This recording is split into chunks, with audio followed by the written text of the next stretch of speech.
everybody, welcome to 𝐂𝐸. I'm Jessica. Today's video, we are going to talk about what to do when your kid does not want to do school. There is nothing, and I mean nothing, that will make you question your homeschool career as a parent, as a teacher, every choice that you've made, all the curriculum you've chosen, faster than a kid who tells you they don't want to do school, or who's huffing and puffing every time you tell them it's time to do it. Especially when you think you've done everything you can and done your due diligence to choose the best curriculum or plan the most fun things, and they're still like huffing and puffing, not wanting to do it. That is so frustrating, and it can sometimes feel extremely defeating, especially as their parent and the one who's like, I really don't want them to have to hate it, but we need to get it done. So today, let's talk about what to do when your kid doesn't want to do school. First, I just want to tell you that resistance is normal. You're not doing anything wrong. This isn't like you're failing because your kid doesn't want to do school. It's normal. There is always going to come a time when your child is not going to want to do something. I mean, we're adults, and I'm sure there's times you don't want to do something.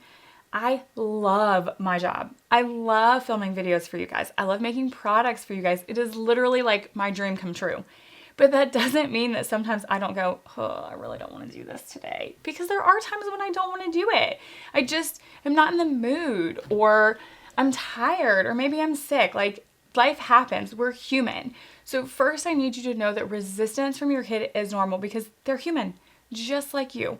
So it is okay for them to sometimes not want to do it because there are times that you don't want to do things.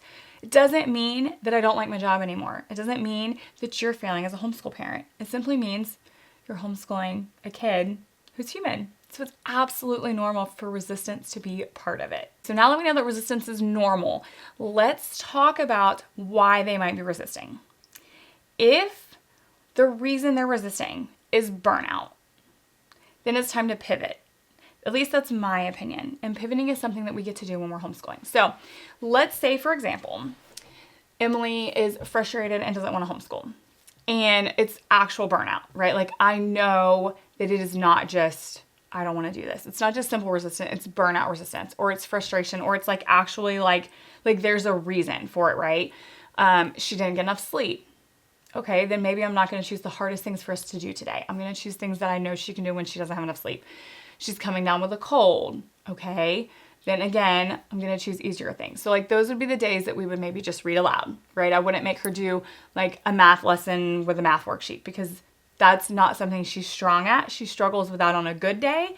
So if we haven't had enough sleep or we're coming down with an illness, that's just a waste of time. Let me find other things for us to do, right? If we are like actually burnt out, one of the things we can do in our homeschool is pivot because we have the glory of being able to do that. So that's when I will do something like change the location, go outside, go to a coffee shop, take math to the park, like do something that changes things up, that shakes things up, right? Maybe it's time to do something different. Take a blanket outside and read aloud outside under a tree, have a picnic.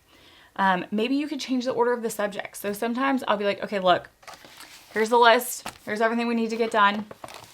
It needs to be done by the end of the day. You can choose what order we do it in. Which do you want to do first, second, third, fourth, whatever. Like, let them pick the order that they do it in because it gives them a little autonomy over what they're going to do with their day.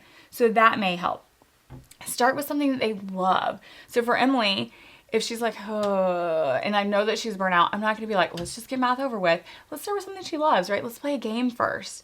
Let's read first. I know we should eat that frog first. And normally that is typically like where I go, like, let's just get it over with and then we can be done.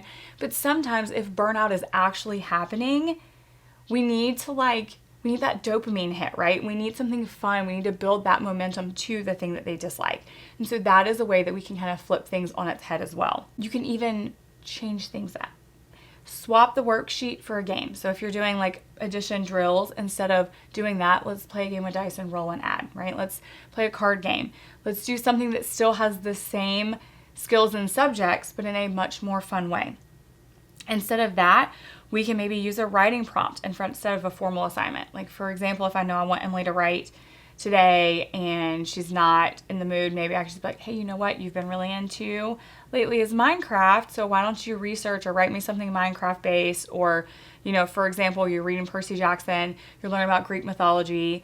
Why don't you write about your favorite myth or something? Like, you can make it kind of more fun and appealing to them and flip the assignment on its head. So instead of doing the worksheet that they absolutely are dreading or dragging their feet, play a game.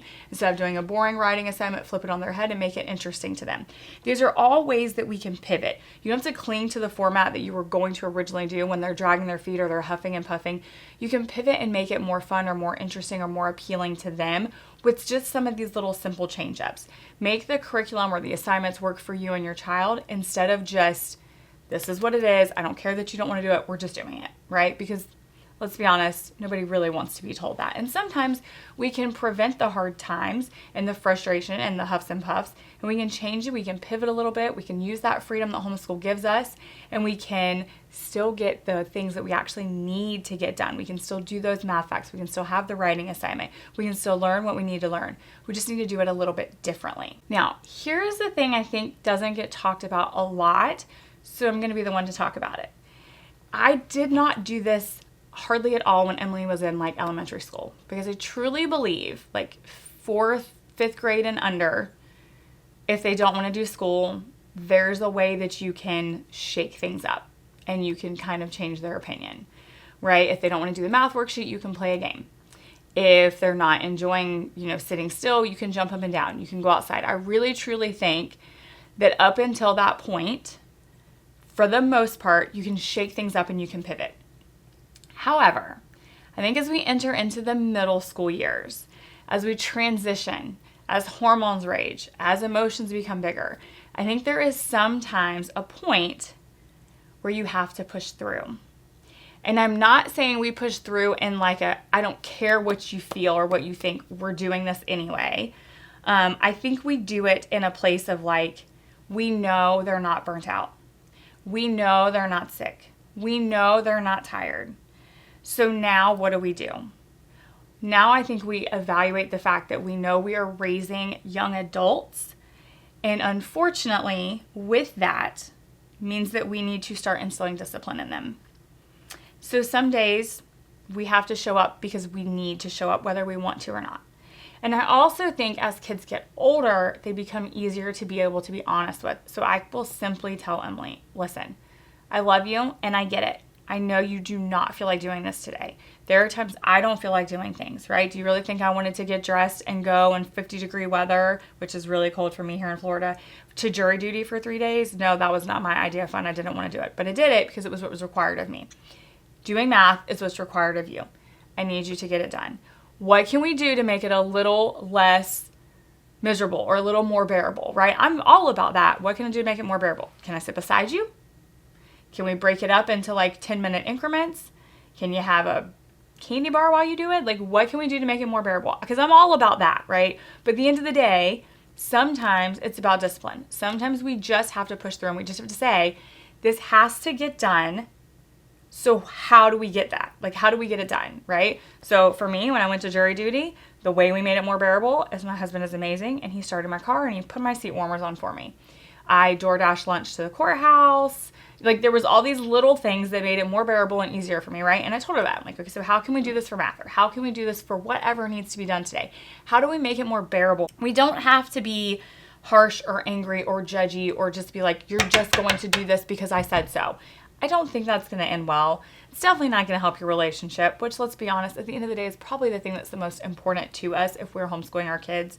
I think we just need to have a steadiness that builds resilience and discipline, right? That consistency is part of it. Like, okay, we do math every day, Monday through Friday, or 4 days a week, or whatever it is in your house, right? Like, this has to be done.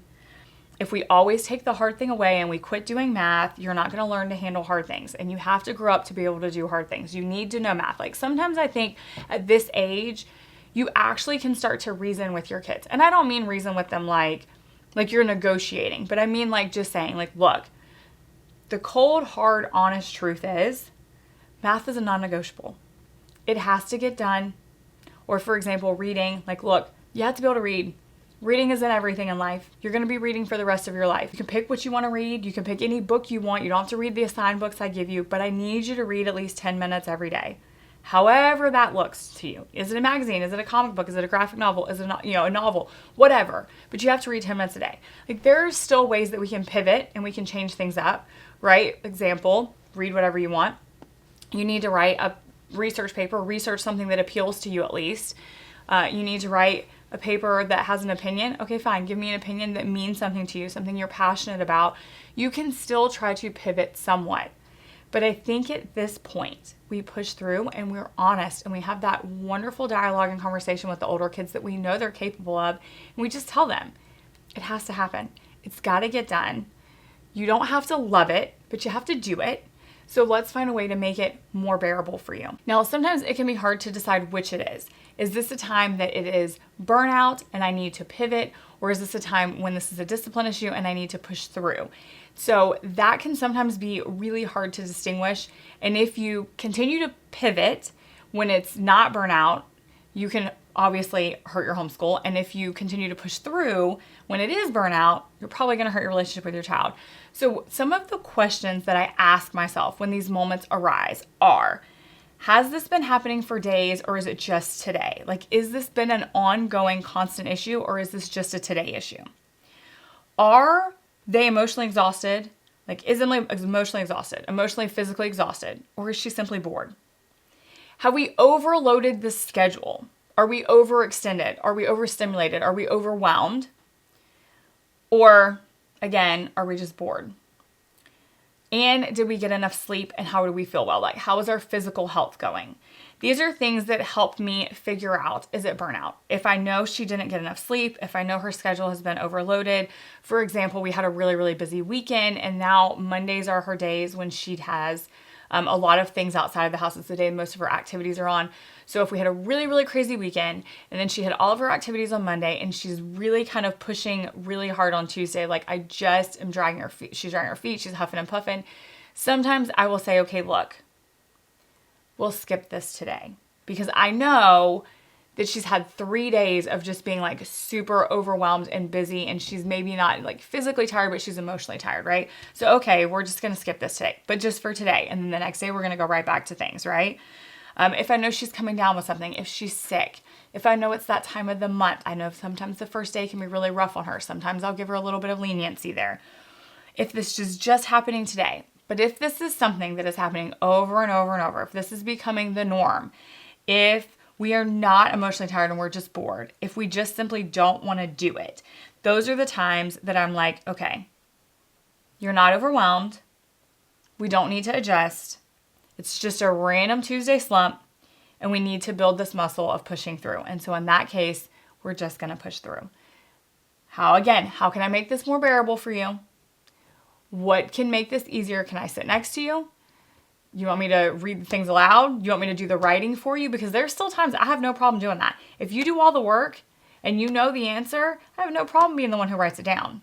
Like, if that's the thing that's going to get it done and get it done faster and make it bearable, I'm all for that.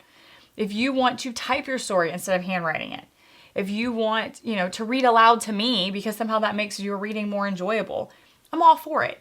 You tell me how we can get it done and make it more bearable for you, and let's do that. But we have to get it done. We have to build this discipline. We have to be consistent. We have to build this muscle of pushing through and doing the hard things even when we don't want to do them. The one thing I want you to hear, and I want you to hear loud, is that if you're in a season where your kid is not wanting to homeschool, it does not mean you are failing. It simply means you are parenting and you're probably doing it right, because there's always going to come a time when your kid doesn't want to do something.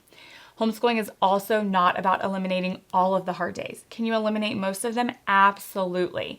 But if you eliminate every single hard day, you're doing your kid a disservice, because then they're not going to know how to navigate hard days. I personally think homeschooling is simply about traversing those hard days together and them not having to traverse them alone. Now, before I go, I would love it if you would leave any tips or tricks that you have in the comments for what to do when your kid doesn't want to do school or when you're having one of those hard homeschool days.